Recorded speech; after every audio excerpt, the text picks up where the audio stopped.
Chers amis, merci d'être avec nous aujourd'hui, ce soir, en compagnie de moi-même, Valérie Toragnan, directrice de la rédaction du Point, et Pascal Bruckner, que malheureusement vous ne voyez pas sur votre écran, mais je peux vous garantir qu'il est avec nous, il est avec nous par la voix. Pascal, est-ce que vous m'entendez? Là, je vous entends très bien, Valérie. Bon, c'est super. On a un petit problème technique, mais c'est pas grave. Ça ne va certainement pas nous arrêter et nous empêcher d'avoir cette discussion fructueuse, je l'espère.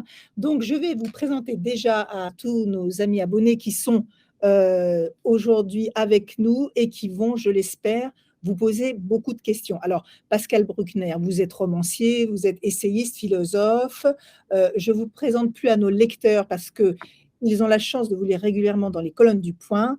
Et d'ailleurs, je recommande à ce propos la lecture d'un article absolument formidable que vous avez fait dans un de nos récents numéros, La France et le conservatisme insurrectionnel, quand l'ultra-gauche et l'écologie sont les phares de la bien-pensance, l'hypocrisie, le dispute à la malhonnêteté intellectuelle. Voilà, c'est tout vous, c'est tout Pascal Bruckner et c'est tout ce qu'on adore. Alors, je voudrais dire que vous êtes l'auteur du Sacre des pantoufles, que je vais montrer immédiatement. Voilà, ce livre qui est paru il y a quelques mois chez Grasset. Vous expliquez dans ce livre la tendance lourde qui s'est amplifiée lors de la pandémie du repli sur les pénates, sur notre espace personnel douillet, numérisé, connecté, antidote à toutes les menaces du monde. Mais si vous êtes avec nous aujourd'hui, ce n'est pas tant pour parler de nos pantoufles, quoique, mais c'est parce qu'il nous a semblé que vous étiez la personne la plus adéquate pour parler de cette passion si française de la haine des riches. Vous avez écrit en 2017 La sagesse de l'argent, publié chez Grasset également, où vous dites bien penser, c'est également apprendre à bien dépenser pour soi et pour autrui. En fait, votre livre, c'est une analyse en profondeur des ressorts de l'envie, de l'avarice, du don, et vous dénoncez aussi la logique de la goinfrerie. Enfin, vous nous proposez quelque chose d'apaisé et d'assagi, une réflexion autour de la richesse, de l'argent et des riches. Eh bien, j'ai l'impression que dans notre pays, on en est bien loin parce que, comme vous le savez tous, il y a quelques semaines, on a vu des syndicalistes attaquer le siège social de LVMH. La haine dont est l'objet Bernard Arnault lui-même, le patron de LVMH, n'a pas de limite. Et je voudrais citer, je ne peux pas m'en empêcher, Jean-Luc Mélenchon sur son compte Twitter. Nous avons dans notre pays la pire des offenses, le premier milliardaire du monde. Oui, les riches sont responsables du malheur des pauvres. Accumuler de l'argent, c'est immoral, puisque ce qui est accumulé, c'est ce qu'on a pris aux autres. Alors, ma première question est très simple, Pascal Bruckner. D'où nous vient cette haine des riches? Alors, cette haine des riches, elle a plusieurs sources. La toute première, c'est la tradition catholique. Donc, le catholicisme se distingue par rapport aux autres branches du christianisme, par rapport à l'islam et au judaïsme, par son aversion de l'argent. C'est la fameuse phrase du Christ: il est plus difficile à un riche d'aller au paradis qu'à un chameau de passer par le chat d'une aiguille. Cette tradition est pleine d'anathèmes contre la richesse et d'éloges de la pauvreté. C'est la fameuse phrase: les derniers sur terre seront les premiers au paradis, qui est en réalité une phrase très ambiguë parce que c'est une manière de dire aux pauvres: ne vous révoltez pas, puisque de toute façon Dieu vous réserve le meilleur siège dans l'au-delà.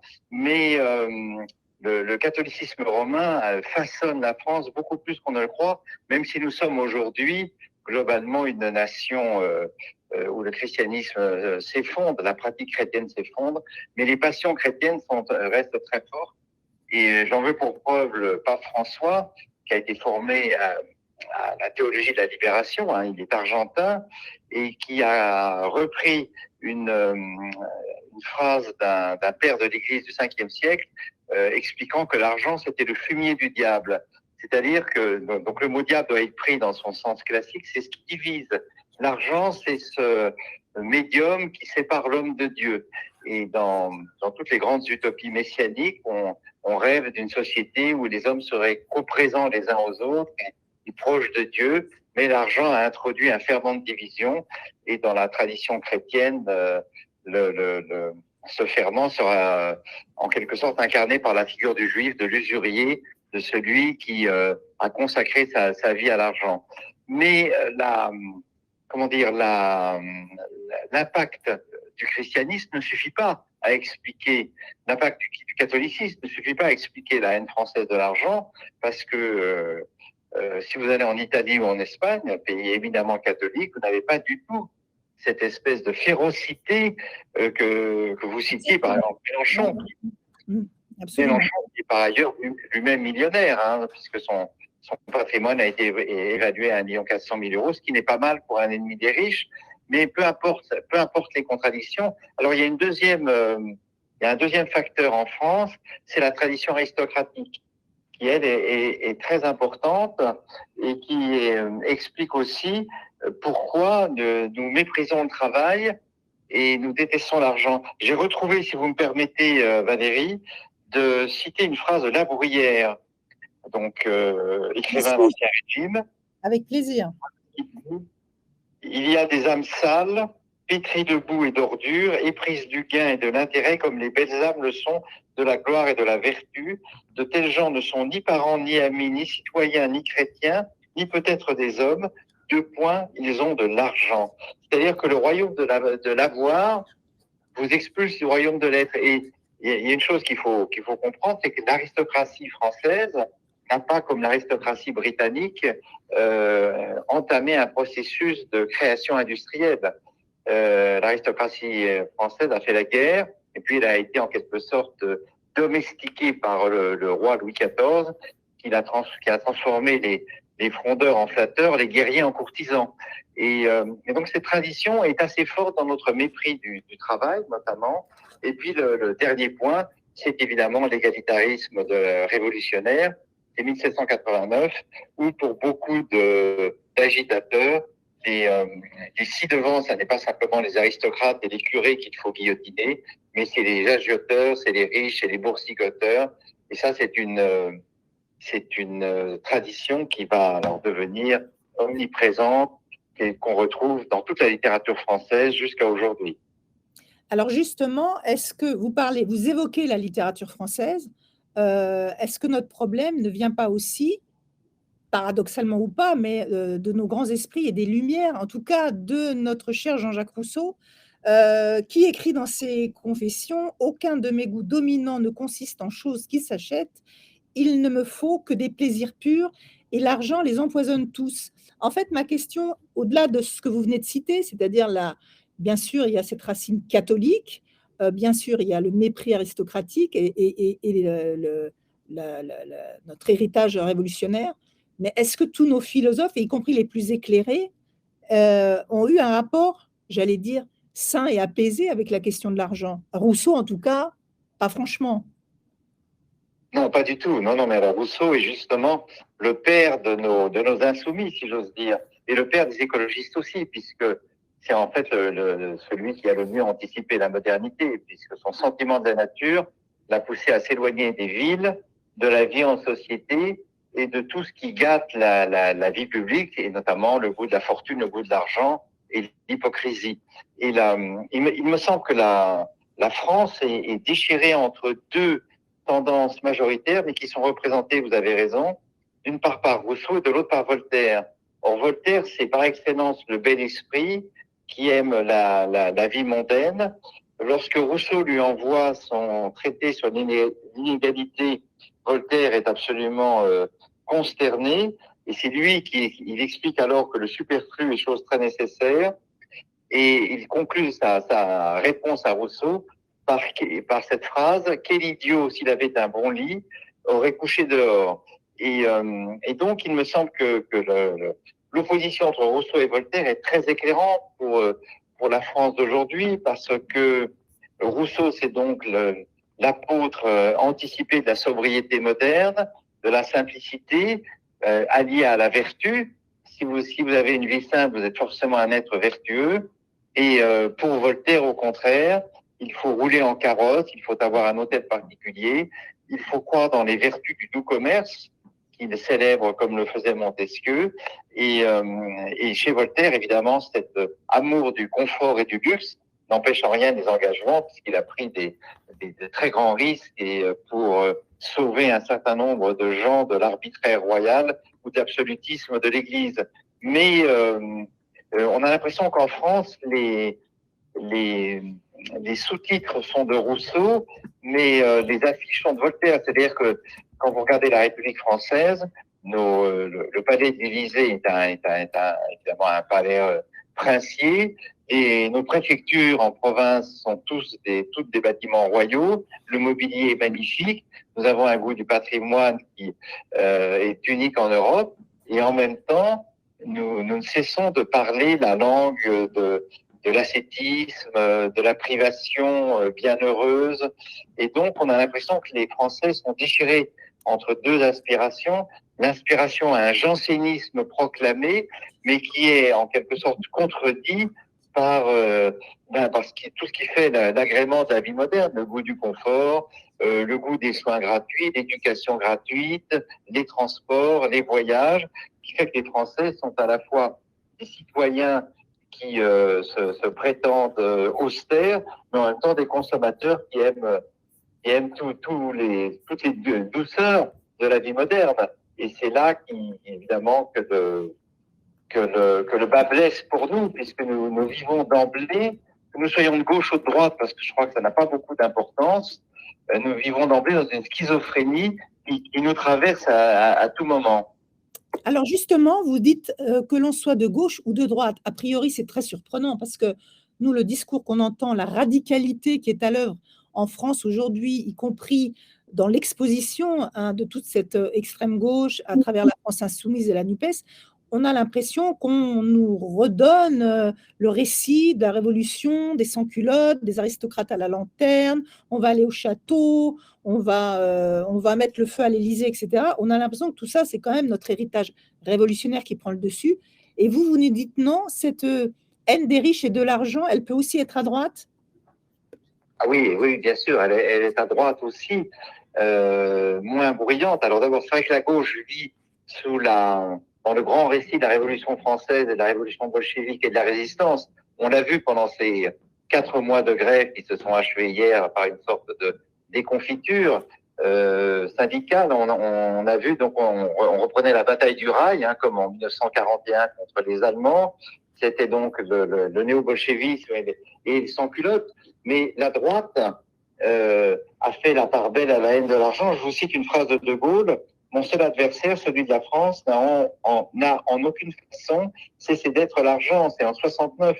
Et pour bien voir que cette haine de l'argent, elle est équitablement partagée entre la droite et la gauche, il faut se souvenir de 2 penseurs qui ont considérablement influencé les lettres françaises. Le premier, c'est Léon Bloy, au XIXe siècle, un pamphlétaire catholique et antisémite qui non seulement détestait l'argent, mais souhaitait que les riches, qu'il appelait des mangeurs de pauvres, soient châtiés sur la place publique, qu'on leur crève les yeux et qu'on les châtre pour qu'à leur tour, ils ne procréent pas de monstres.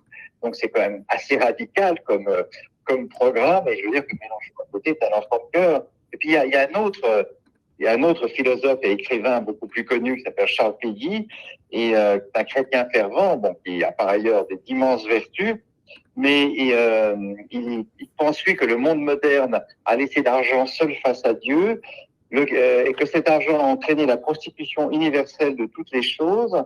Et Péguy, dans sa haine de l'argent, ira jusqu'à demander aux ouvriers de refuser leur salaire et d'être payés par un système de troc, ce qui constitue un plaidoyer involontaire pour le rétablissement de l'esclavage.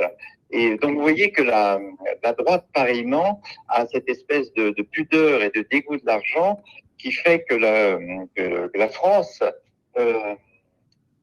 a vis-à-vis du veau d'or une attitude qui est très proche de l'hypocrisie. Alors là, il y a cette phrase de Balzac, parce que Balzac, c'est quand même le grand écrivain d'argent. Ah oui, il fait parler de Vautrin et il lui fait dire des choses abominables. Je vous écoute. Oui. Alors, par exemple, dans Le Père Goriot, il y a cette phrase géniale qui fait dire à Vautrin: le secret des grandes fortunes sans cause apparente est un crime oublié parce qu'il a été proprement fait. Vous vous rendez compte de cette phrase? Alors, Balzac était un monarchiste réactionnaire, a été évidemment célébré par Marx, parce que c'est un génie et parce qu'il a très bien compris le rôle capital que l'argent allait jouer dans la vie des hommes et des femmes en France, notamment avec ce caractère un peu hypocrite que je mentionnais. Et il y a cette autre phrase extraordinaire de de la cousine bête, où une femme s'assied sur les genoux de son bienfaiteur et lui dit « Je t'aime comme 1 million ». Et où, par exemple, le fameux chapitre des illusions perdues, à combien l'amour revient au vieillard. Et donc, quand on lit Balzac, on a l'impression de comprendre tout du monde actuel, parce il montre que l'argent est en réalité le flux souterrain qui anime les passions humaines, mais c'est un flux dont on ne peut pas parler ouvertement, parce qu'il est scandaleux, parce qu'il est honteux, et parce qu'il bafoue toutes les valeurs affichées par la monarchie à son époque et par la République aujourd'hui. Donc c'est le lien financier est un lien qui est honni par toutes les classes de la société. Puis il y a aussi, excusez-moi pour les citations, mais elles sont tellement belles. Mitterrand, en 71, au congrès d'Épinay, il fustige l'argent roi. Le véritable ennemi, j'allais dire le seul, puisque tout passe par lui, le véritable ennemi, c'est le monopole, terme extensif pour désigner les puissances de l'argent. L'argent qui corrompt, l'argent qui achète, l'argent qui tue, l'argent qui ruine et l'argent qui pourrit jusqu'à la conscience des hommes. C'est extraordinaire quand même. Alors oui, François Hollande a repris ça d'une manière moins lyrique, quelques années après, en disant notre ennemi, c'est la finance. Oui, notre ennemi, c'est la finance, et je n'aime pas les riches, je l'avoue, il avait dit ça en 2006 dans une émission, je n'aime pas les riches. Après, il a regretté, mais alors, de quoi s'agit-il quand on est un homme politique?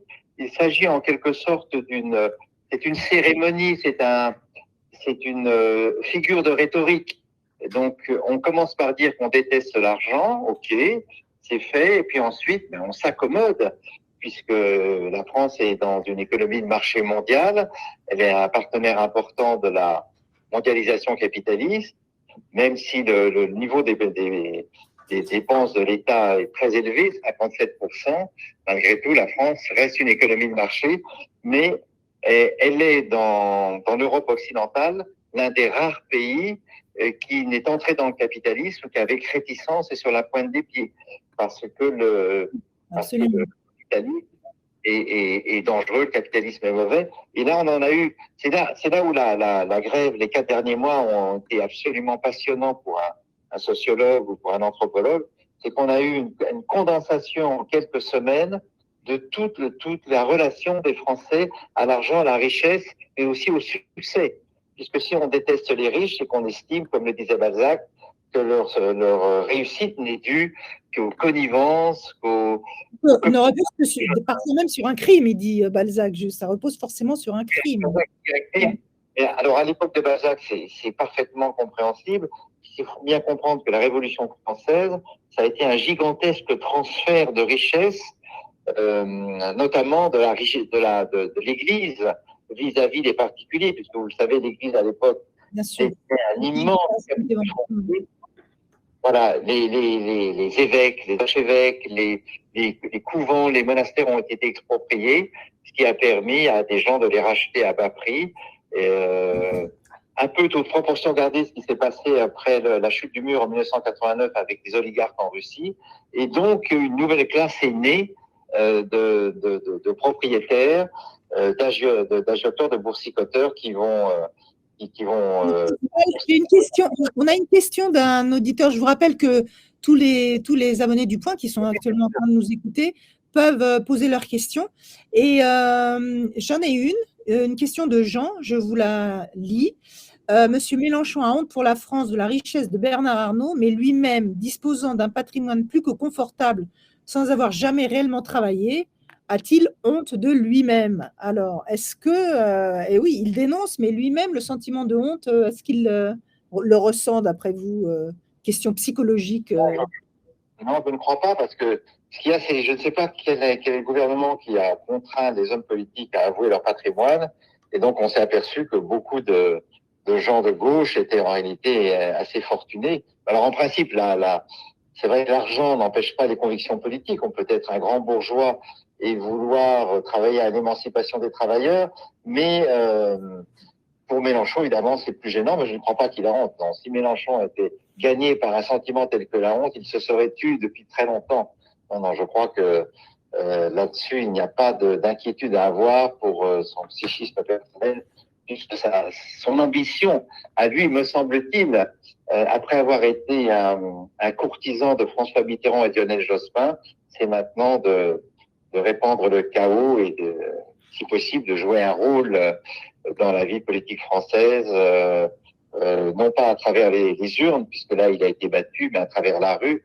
Et ce qui est très curieux chez Jean-Luc Mélenchon, pour autant que je puisse faire une analyse sauvage, c'est ce mélange de fureur et de dépression. Hein, on sent que c'est un homme qui a vu le destin passer tout près de lui. C'est vrai qu'il n'est pas passé loin du second tour dans les dernières élections présidentielles, mais bon, il n'a pas réussi. Et là, on peut imaginer qu'il y aura bientôt chez lui peut-être un accès de mélancolie de voir que la révolution n'a pas réussi à triompher en France, parce qu'en réalité, les Français ne sont pas révolutionnaires, ils le sont en parole. C'est un bolchevisme rhétorique.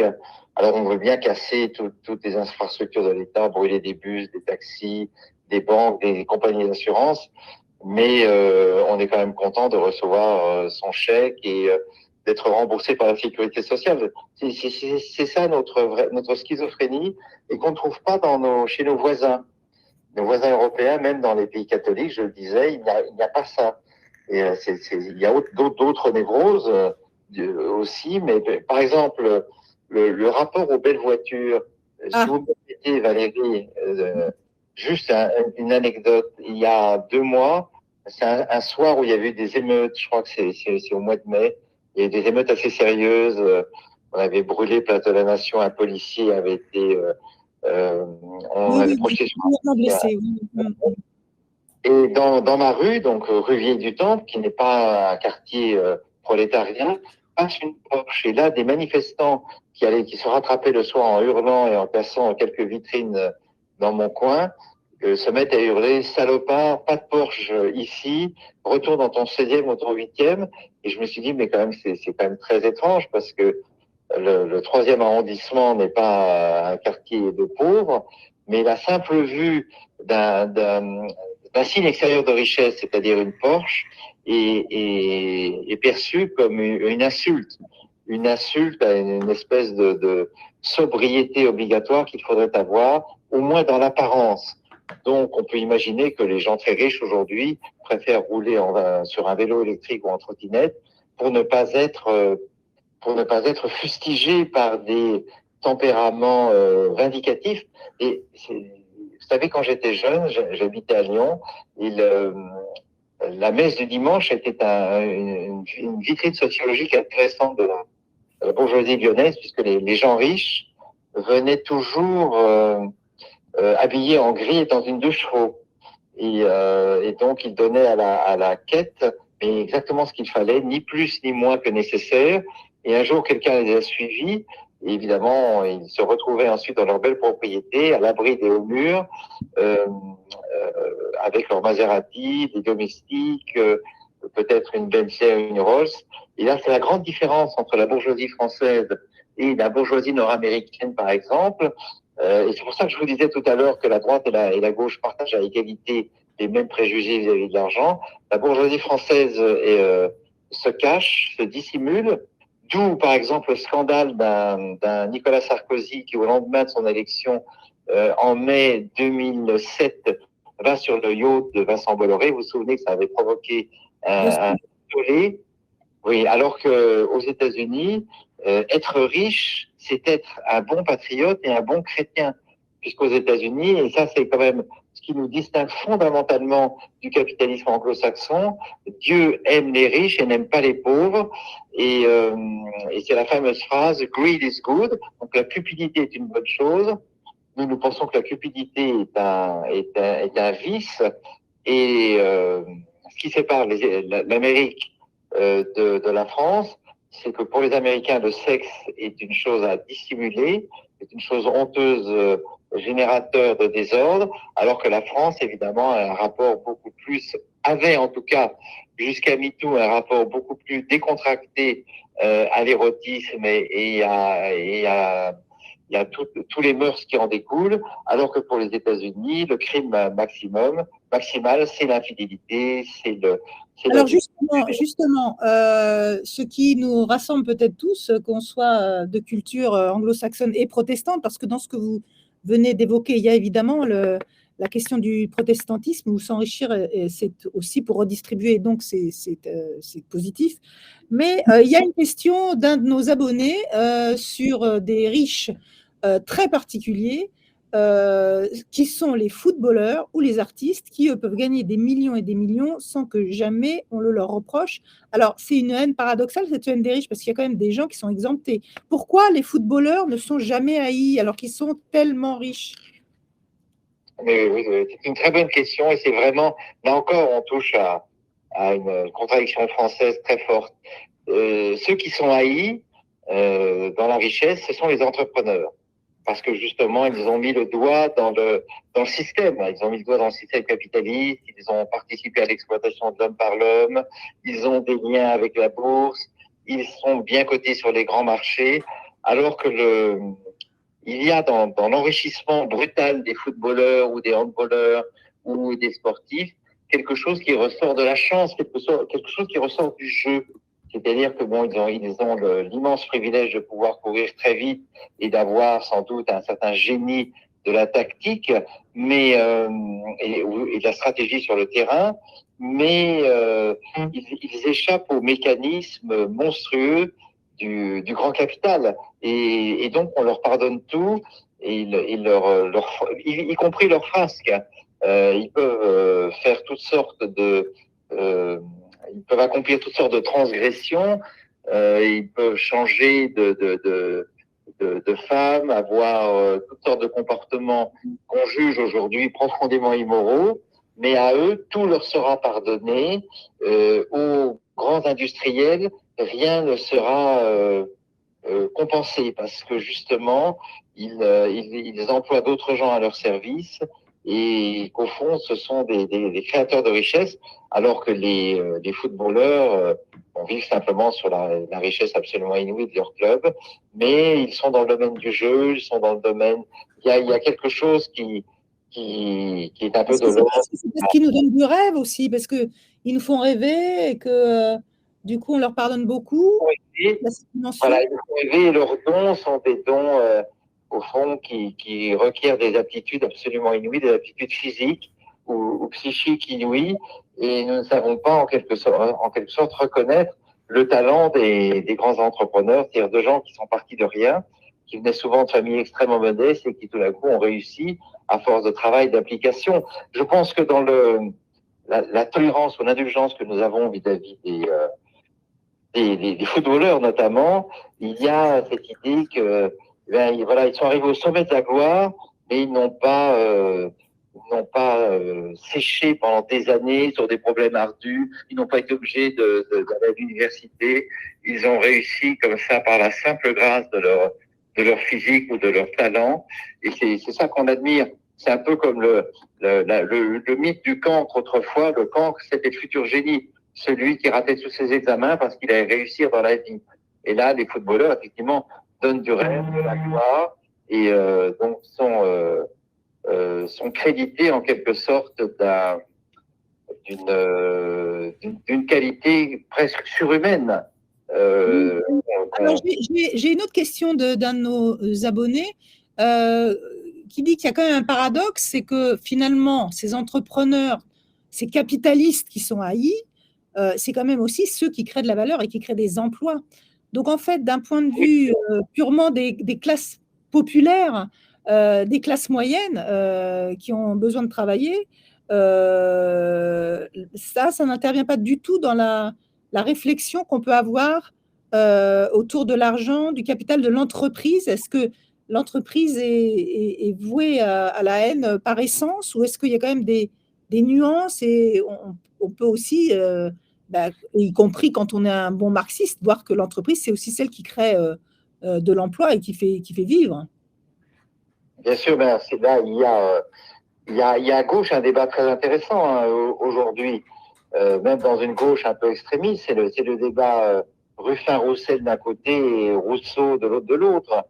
C'est-à-dire que Sandrine Rousseau, c'est un peu l'héritière d'une gauche libertaire qui pense que le travail est de droite et que seul le loisir épanouira l'être humain. Donc, elle est l'héritière de Lassalle, le gendre de Marx qui écrivait Le droit à la paresse. Et puis, Fabien Roussel et François Ruffin sont, eux, dans une tradition plus communiste et marxiste. Ils pensent que le travail émancipe l'homme, le transforme et transforme la société. Donc, ils ne sont pas du tout pour ces appels à la bulle, si j'ose dire, ou ces appels à se mettre les doigts de pied en éventail, tout en attendant l'argent éventuellement d'un revenu universel qui serait versé par l'État.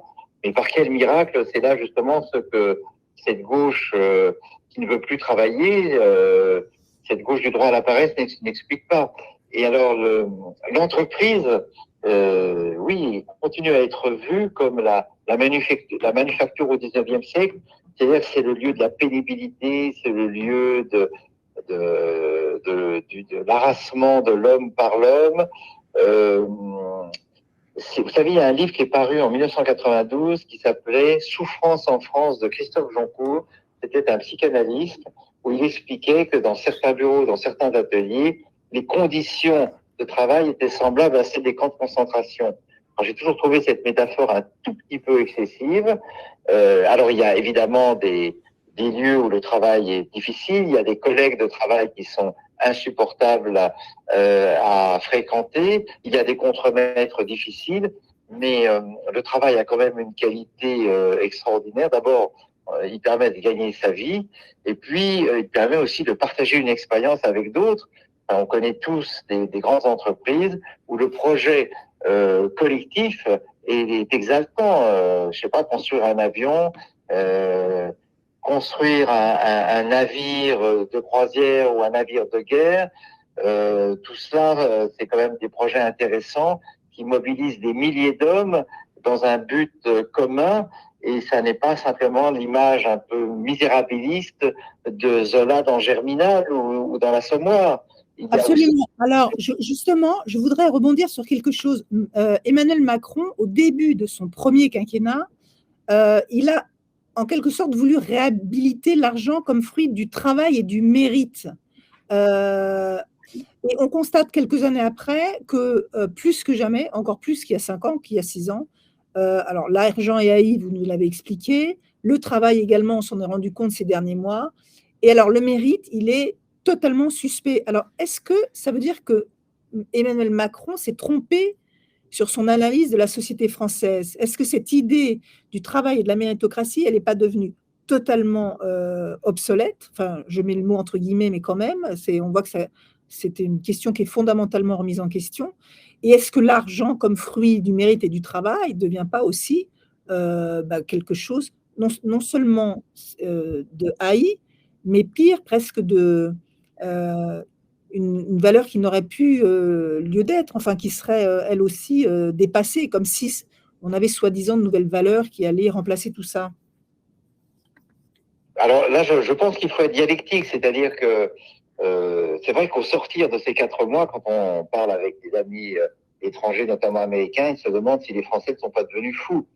Notre pays a été un peu la risée du monde extérieur, puisque partout en Europe, vous savez, l'âge de la retraite, c'est 65 minimum, voire 67 en Allemagne. Et quant aux États-Unis, il y a le projet maintenant de dire que la retraite, ce sera le jour de la mort. Les gens pourront travailler jusqu'au dernier souffle. Mais en réalité, les Français sont là aussi très divisés. Les mêmes qui hurlent contre le travail, finalement, se résigneront à travailler jusqu'à 64 ans. Ils seront très heureux de toucher peut-être un salaire meilleur grâce à leur effort. Alors, qu'est-ce qui pénalise la valeur travail et même la valeur de mérite? Je crois que c'est une autre passion démocratique qui a été très bien analysée, notamment par Stendhal. Stendhal a expliqué dans ses carnets et dans ses romans que un peu comme le fera Tocqueville ensuite, que l'abolition des privilèges de l'aristocratie a entraîné le déplacement de la jalousie vis-à-vis de tous les citoyens. Et Stendhal explique que la Révolution française a libéré la jalousie, l'envie et la haine impuissante. C'est-à-dire que à partir du moment où je constate, si je pars du postulat que tous les hommes sont égaux, si je constate que mon voisin a une vie plus agréable que la mienne, passe de meilleures vacances que les miennes, a un salaire un peu plus élevé que le mien, je suis fondé à le jalouser et à l'envier. Et au fond, l'envie est par excellence, a toujours existé dans toutes les sociétés, mais elle est en quelque sorte accrue par les sociétés démocratiques égalitaires. Puisque si tous les hommes sont égaux, comment se fait-il que certains possèdent plus que d'autres, que certains soient plus beaux que d'autres, que certains soient en meilleure santé que d'autres, que certains vivent plus longtemps que les autres, etc. Et donc, Absolument. En fait, vous nous dites que quelque part, cette promesse de l'égalité, elle a été, c'est elle qui est devenue un ferment, quelque chose qui a pourri complètement notre vision, puisque aujourd'hui, on est obligé d'aller toujours dans une espèce de surenchère. C'est-à-dire que si on nous promet l'égalité, à partir du moment où on n'atteint pas l'égalité, la moindre différence est inacceptable, voire intolérable. Donc, en fait, ce qu'on ne supporte pas, ce que vous nous dites, c'est ce qu'on ne supporte pas, c'est pas tant que l'autre ait de l'argent, mais surtout qu'il en ait plus que moi.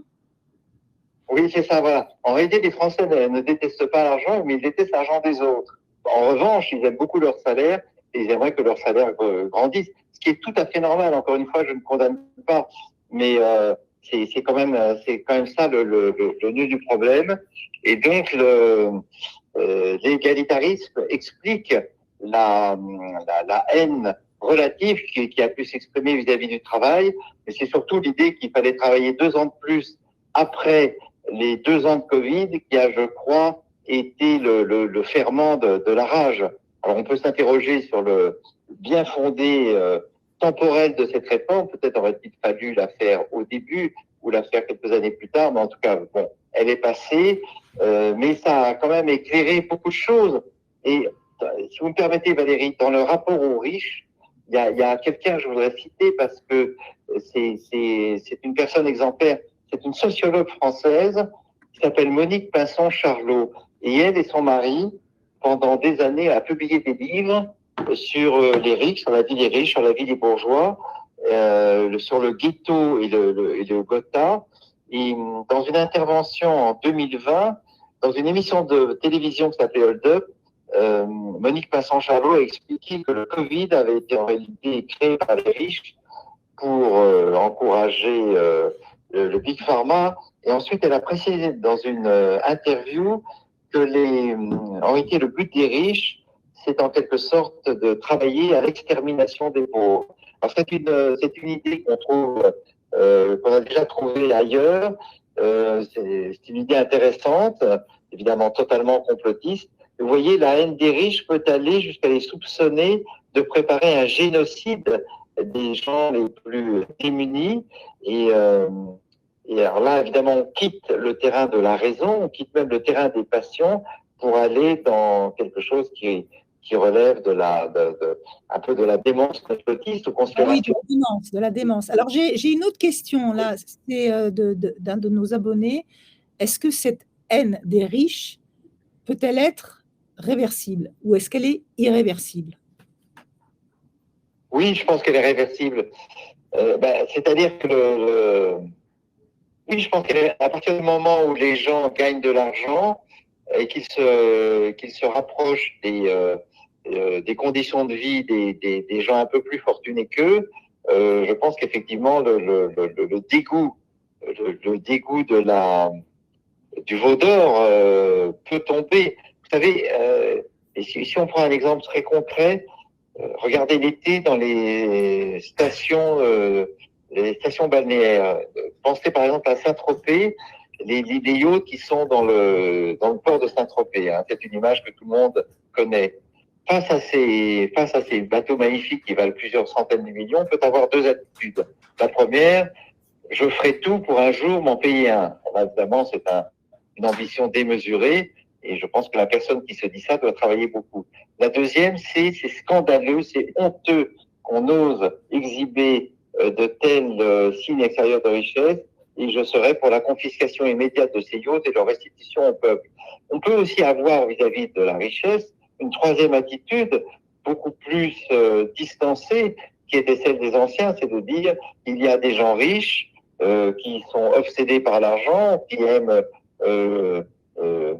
gérer des masses financières énormes. Mais pour ma part, je ne les déteste ni ne les envie parce que mon luxe personnel se situe ailleurs, parce que je mets les richesses spirituelles au-dessus des richesses matérielles. Et en fait, ce qui est très étonnant dans la haine des riches manifestée par une certaine extrême gauche, une certaine extrême droite, parce qu'on retrouverait ça aussi chez un certain nombre de militants du Rassemblement national, c'est qu'en réalité, cette haine de l'argent manifeste une impossibilité à s'arracher à ces sortilèges. C'est-à-dire que la haine de l'argent, on sait bien que la haine, c'est un autre versant de l'amour. Au fond, ils ne peuvent pas s'empêcher de penser à l'argent, de le maudire jour et nuit, qui est une façon de ne jamais l'oublier. Et ce qu'il faudrait dire peut-être très simplement, c'est que l'un des privilèges, non pas de la fortune, mais de l'aisance, c'est Nietzsche disait que le travail intellectuel requérait une modeste aisance. Je trouve que c'est une très belle formule. L'un des privilèges de l'aisance, c'est que pendant le temps où on en jouit, eh bien, on oublie l'argent. C'est le privilège de l'argent quand on en a un peu, c'est qu'au fond, on peut penser à autre chose qu'à finir les fins de mois, qu'à boucler les semaines. Et, et donc l'argent, ce serait ce médium qui nous permet de l'oublier lui-même et de penser à autre chose. Mais les contempteurs du fric, pour reprendre une expression qu'aime beaucoup Jean-Luc Mélenchon, les contempteurs du fric, qui voulaient tous les expulser hors de France, c'est que justement, ils ne voient que lui, ne pensent qu'à lui, et ils n'arrivent pas à s'extirper de cette haine, fascination pour les plus riches. Et vous savez, au début du Festival de Cannes, il y a eu un appel d'un certain nombre d'associations pour abolir le Festival de Cannes, trouvant honteux que les actrices, les acteurs aillent sur des yachts ou aillent passer des soirées à l'Eden Rock à quelques kilomètres de Cannes. Mais et là, on retrouve exactement ce dont je parlais tout à l'heure, c'est l'opposition entre Voltaire et Rousseau. Les rousseauistes voudraient un cinéma pauvre, fait avec des bouts de ficelle, des moyens de fortune, montrant des gens nécessiteux dans des conditions terribles. Et puis le cinéma est une machine à nous faire rêver, comme le foot dont vous parliez tout à l'heure, parce que justement le cinéma nous transporte dans des contrées. Et personnellement, je ne suis pas du tout choqué que les acteurs et les actrices de cinéma déploient un certain luxe, au moins lorsqu'ils sont à Cannes dans un festival mondial, parce que la France, qui se vit comme une nation janséniste, est aussi, par ailleurs, il ne faut pas l'oublier, la patrie de la mode et du luxe. Et que c'est le luxe qui nous rend universellement sympathiques à toutes les élites du monde entier. Alors, j'ai une question très intéressante d'un de nos abonnés, Armand. La haine des riches se traduit aussi en France par une obsession pour une utilisation punitive de la fiscalité, quitte à en oublier l'objectif premier de l'impôt, qui est de financer les tâches régaliennes de la puissance publique. Oui, parce qu'à force de taxer les riches et de finalement leur rendre la vie impossible et leur donner envie de partir, est-ce qu'on ne se saborde pas? Est-ce qu'on ne coupe pas la branche sur laquelle on est assise en termes de nécessité d'investissement et Dieu sait si nous en avons besoin dans nos services publics. Oui, alors je pense que ça a été ça la nouveauté de Macron. En abolissant l'impôt sur la fortune, en le remplaçant par l'IFI, donc l'impôt immobilier, il a voulu rapatrier les grandes fortunes en France et il a voulu favoriser l'investissement. Et donc, on a en France évidemment des économistes qui sont des fadas de l'impôt. Je pense à Thomas Piketty, qui lui voudrait que sur le modèle des États-Unis d'Amérique pendant la Seconde Guerre mondiale, et c'était quand même une situation exceptionnelle, l'impôt monte jusqu'à 90-95%. Alors là, évidemment, on risque de décourager un certain nombre de jeunes gens qui veulent s'enrichir, non pas par goût de l'argent, mais simplement par excitation d'inventer quelque chose de nouveau et de fonder des start-up. Mais alors, je ne sais pas si vous avez vu, bien sûr, cette étude qui est sortie ces jours-ci sur la progressivité de l'impôt. Donc la gauche, une certaine gauche a souvent confondu l'impôt progressif et l'impôt punitif, notamment au tout début du quinquennat de François Hollande, où il a voulu tenir parole sur sa haine de la finance et des riches, où il a commencé par taxer, puis tout d'un coup il a rétro-pédalé, il a rétrogradé, et il a donc mis un frein à son avidité d'imposition. Mais il y a eu hier ou avant-hier une étude très intéressante sur sur ce que payent vraiment véritablement les Français, donc les 30% les plus riches, les 20% les plus riches, les 10% les plus riches. Et donc c'est un impôt progressif où le taux de taxation augmente au fur et à mesure que vous gagnez plus, ceux qui gagnent 100 000, 130 000, 350 000, et puis au-delà d'1 million. Et alors il y a le petit nombre de ceux qui gagnent plusieurs millions d'euros par an et qui, eux, payent moins que les autres. Et c'est là-dessus que porte évidemment la fureur de l'ultra-gauche, que l'on peut, là, en tout cas, on peut comprendre une certaine forme d'incompréhension. Je crois que ces hyper riches, ces multimilliardaires sont entre 70 et 100 personnes. Et alors, les gens ne comprennent pas pourquoi ils payent moins proportionnellement à ce qu'ils gagnent que ceux qui ont des rentrées de 100 000, 135 000, 350 000 ou 1 million. Et donc, il y a un débat là qui a lieu, qui est intéressant. Vous savez que partout, on demande un effort aux super riches pour qu'ils participent à la cohésion nationale et qui permettent notamment de financer la transition écologique. Mais là, il y a un débat qui concerne les économistes. Tant que la France reste une terre d'attractivité pour les entreprises étrangères, je pense qu'effectivement, nous pouvons considérer que l'impôt, qui en France est très bien collecté, ce qui caractérise la France depuis le Moyen-Âge, c'est la capacité extraordinaire à collecter l'impôt et à ne jamais laisser une source de revenus endormie en quelque sorte. Bercy est un tracker je crois, assez bon oui, en Europe. Alors, j'ai une autre question qui va vous intéresser.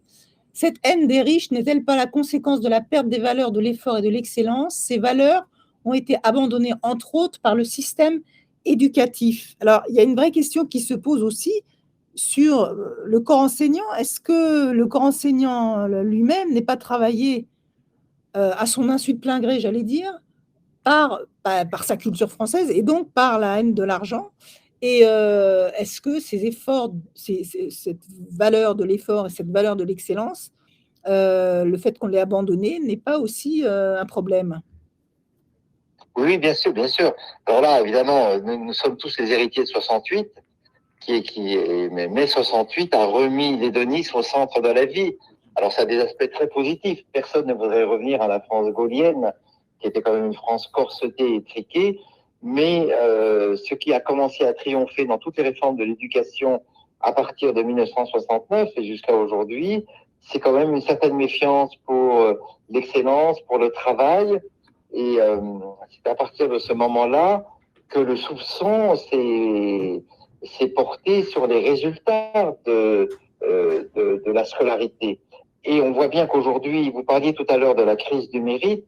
Cette crise du mérite, d'ailleurs, est aussi très forte aux États-Unis, puisque il y a des philosophes qui la remettent en question. Mais c'est cette idée que finalement, le contrat social repose sur une supercherie.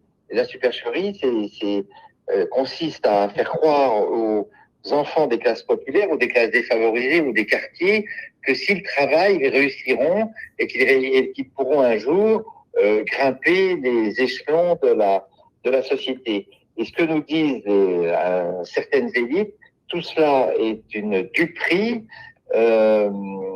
Seuls les transfuges de classe exceptionnellement peuvent réussir. Ce sont des transfuges, c'est-à-dire ce sont des gens qui ont pu échapper miraculeusement à la malédiction sociale. Et Pierre Bourdieu disait lui-même qu'il était une exception à son propre système parce qu'il avait réussi, mais que son exemple était un mauvais exemple, car la majorité des Français, nés pauvres, resteront pauvres et resteront soumis à une inexorable fatalité. Et donc, cette suspicion mise sur le mérite, l'excellence et le travail, qui a été favorisée par toutes sortes de réformes de l'éducation nationale est évidemment tout à fait préjudiciable à l'ascension sociale des classes défavorisées. Et aujourd'hui, vous savez, si l'on en croit les statistiques, l'éducation nationale est une machine à évidemment à reproduire les inégalités, puisque... Les inégalités, absolument, oui, absolument. Et alors, j'ai une autre question, parce que le temps qui nous est imparti se réduit. Développer une culture d'entreprise française semblable à une aventure collective, à l'opposé du self-made man américain, ne pourrait-elle pas être une solution à notre exception culturelle via plus d'actionnariat salarié, je vais y arriver, et d'intéressement, par exemple? En fait, notre abonné est en train de réfléchir à des solutions qui pourraient faire changer les mentalités. Qu'est-ce que vous en pensez? Ah ben, je pense que c'est la solution. D'abord, il y a plusieurs facteurs qu'il faut prendre en compte. Toute une partie de la jeunesse française éduquée, et grâce notamment à Erasmus, par faire des stages à l'étranger. Et donc la France s'arrache à cette espèce d'obsession narcissique pour elle-même et s'inspire d'autres modèles. Beaucoup de Français partent aux États-Unis, en Angleterre, en Inde, en Chine, en Hollande, en Scandinavie, en Allemagne, où l'entreprise est beaucoup plus valorisée et le soupçon sur l'enrichissement n'est pas aussi fort qu'en France. D'autre part, dans les banlieues, où très souvent c'est la religion musulmane qui domine, il n'y a pas du tout cette haine de l'argent qu'ont les Français de culture catholique et notamment à gauche. C'est-à-dire que dans l'islam, et n'oublions pas que Mahomet était un marchand, l'argent, comme dans le judaïsme, est un bienfait, une récompense de Dieu. Et donc, je pense que ces jeunes gens qui ont vécu dans l'extrême misère ou dans la difficulté n'ont pas du tout les préventions que nous avons, nous, vis-à-vis de l'argent. Et donc, ce sont des classes générationnelles qui peuvent probablement impulser une culture d'entreprise. Quant à l'intéressement, eh ben, il faut toujours se souvenir que le premier qui a voulu contrebalancer l'influence du Parti communiste en France et l'influence de l'idéologie marxiste, c'est le général de Gaulle avec la participation. Et sur ce plan-là, effectivement, tout ce qui... Ouais, il n'a pas été suivi. Et puis le référendum qu'il a perdu, c'était aussi un peu, justement, une réflexion en profondeur, à la fois sur la décentralisation, la participation. Et là, il n'a pas été suivi quand même. Tout à fait. Mais je pense que les Français n'étaient pas mûrs parce qu'ils étaient enivrés par une parole révolutionnaire. Mais aujourd'hui, la parole révolutionnaire qui a été ravivée pendant ces 4 mois de grève et de délire collectif est aussi contrebalancée par des intérêts bien compris. En réalité, ce qu'on voit très bien, regardez l'exemple de la RATP. Vous savez que c'est Jean Castex qui a pris la tête de la RATP. Or, il l'a pris de façon très intelligente il y a quelques mois en expliquant aux conducteurs et aux employés que s'ils cessaient de faire grève, ils auraient des avantages financiers. Moi, je pense qu'il n'y a pas de malaise au travail qui ne soit durablement adouci par une augmentation financière, par une amélioration des conditions de vie. Et donc, même les plus ardents des révolutionnaires, même les ennemis les plus farouches du système capitaliste comprennent que, à l'approche des vacances et dans leur intérêt, eh bien, avoir un bon salaire, c'est aussi une manière d'avoir une vie meilleure et d'assurer à leurs enfants un avenir peut-être plus brillant. Mais vous voyez, il y a quand même une chose extraordinaire, c'est que nous sommes en France tiraillés entre 2 sacralités. Il y a la sacralité de la grève et de la manifestation, c'est un droit, quasiment, c'est le droit de l'homme absolu. En tout cas, c'est ce qu'on a entendu cet hiver. Puis il y a une autre sacralité dont on parle assez peu, c'est les vacances. Là, tout va s'arrêter. Là, on rentre dans 4 mois on va pouvoir circuler, prendre l'avion, à mettre de l'essence dans sa voiture. Et puis les grèves, évidemment, vont reprendre en septembre. Donc, nos 2 sacrés, en quelque sorte, se heurtent l'un l'autre. Et au fond, l'amour des vacances peut très bien aller aussi avec le culte de l'entreprise, le culte du travail bien fait. Car les vacances, ce sont aussi des récompenses d'une année bien remplie. Donc, je pense qu'il y a... Tout n'est pas perdu. Oui, tout n'est pas perdu. Tout n'est pas perdu. En tout cas, il y a quelque chose qui va dans votre sens. C'est qu'il y a un mois, il y a eu un sondage de l'IFOP pour Le Point qui montrait que le rapport des Français avec l'argent était en train de changer et que 83% des personnes interrogées l'associent au plaisir. C'était 8 points de plus qu'en 1998. et 68% à l'épanouissement, 9 points de plus qu'en 1998. Mais il y avait un petit bémol, c'était que quand même 70% des sympathisants de la France insoumise l'associent à l'injustice et 55% à la corruption. Donc, ça fait partie de cette schizophrénie dont vous parliez, notre rapport paradoxal à l'argent. Oui, on n'est pas sorti de l'auberge. Vous savez, quand François Hollande disait « je l'avoue, je n'aime pas les riches, je n'aime pas les riches », ce qu'il aurait dû dire, c'est « je n'aime pas la pauvreté ». Car notre véritable ennemi à tous, c'est la pauvreté. C'est la pauvreté qui plonge l'homme dans le dénuement, dans l'obligation de calculer au jour le jour, de se priver de tous les bonheurs de la vie. Et c'est ça, un programme de gauche devrait être un programme d'éradication de la pauvreté. Mais nous, on préfère punir les riches plutôt qu'enrichir les pauvres. Et c'est là où la pensée d'extrême gauche est extrêmement faible, à mon avis. Et je ne peux pas m'empêcher de faire un parallèle avec ce qu'on peut constater aussi dans l'éducation, où finalement, on préfère bloquer peut-être ceux qui sont les plus méritants ou les plus doués pour créer une homogénéité dans des classes et donner un sentiment, je dis bien un sentiment ou une illusion d'égalité. C'est-à-dire, il ne faut pas que les plus forts prennent trop le dessus parce que ça serait marquer cruellement les plus faibles. Et en fait, c'est un système, j'allais dire, complètement absurde et fou qui va pas dans le sens de la méritocratie. Non, pas du tout. Je me souviens que Benoît Hamon voulait pénaliser les enfants qui venaient de bonnes familles quand il a été un bref ministre de l'Éducation, et il voulait créer un délit d'initié pour les enfants qui venaient de bonnes familles parce que ça leur donnait un avantage comparatif sur les autres. Au lieu de demander aux enfants qui étaient moins brillants d'aligner leur comportement sur les meilleurs et donc de rivaliser dans l'excellence, on demandait aux excellents de se rabaisser au niveau des médiocres pour surtout ne pas les heurter et ne pas les humilier. Donc on préfère. Alors j'ai un abonné qui demande, est-ce que vous ne pensez pas qu'il faudrait donner des cours d'économie dans toutes les sections du lycée? J'ai envie de rajouter, oui, mais enfin, avec quel professeur? Parce que ça dépend ce qu'on va leur enseigner. Oui, absolument. Non seulement il faut donner, c'est vrai que les Français sont assez incompétents en matière d'économie, mais je pense qu'il faudrait dans les familles et à l'école de donner des cours sur l'argent. C'est-à-dire, à quoi sert l'argent, comment gérer son argent, comment équilibrer un budget, comment ne pas dépenser plus, comment s'endetter de façon raisonnable sans mettre en péril la vie de ses proches ou sa propre vie, parce que nous voyons bien que la crise du surendettement en France, bon, ça existe partout, mais je pense qu'effectivement, un cours d'argent dès les petites classes serait très utile pour apprendre aux enfants à gérer leurs économies, à ne pas casser leur tirelire et à s'intéresser à ces mécanismes qui sont en fait assez fascinants.